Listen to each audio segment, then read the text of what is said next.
Vous voulez ajouter quelque chose? Oui, alors le Portugal n'a pas légalisé, mais il a tout dépénalisé en 2000.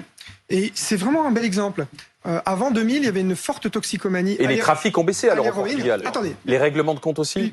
Bon, c'est pas un pays traditionnellement de règlement de compte. Non. Parlons d'une grande consommation d'héroïne problématique socialement. Avec beaucoup de gens qui, y compris, travaillaient, etc., qui consommaient l'héroïne d'une certaine manière, ils le fumaient dans l'aluminium et tout. C'est pas... Bon, bref. Ils décident de tout légaliser. Aujourd'hui, la toxicomanie à l'héroïne a reculé au Portugal. C'est dans tous les rapports de l'Observatoire européen des drogues et des toxicomanies qui est basé à Lisbonne, de l'ONU et autres. Le propre chef de la police judiciaire au Portugal dit qu'il ne veut plus revenir en arrière.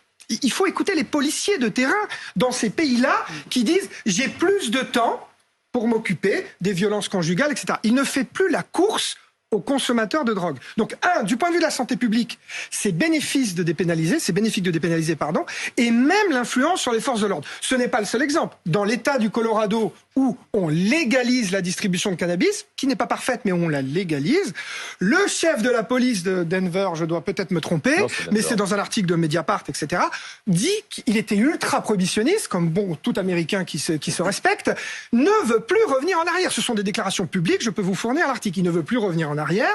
Il estime qu'il a du temps pour d'autres infractions plutôt que de chercher le consommateur et c'est très important de comprendre ça, ce n'est pas la disparition des trafics. Il y aura encore des trafics, d'autres drogues qui viendront, etc. Il y aura vraiment encore beaucoup de travail.